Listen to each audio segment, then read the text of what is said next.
পৰিব মাজৰ চেও খচালিৰ কামি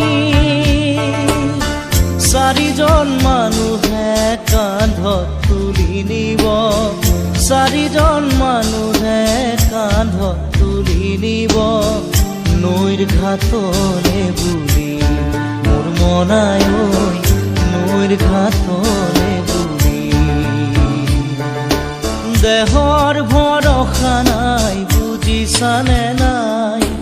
দেহৰ ভৰসা নাই বুজিছানে নাই আজি হাঁহি আছো ক'বতো নোৱাৰো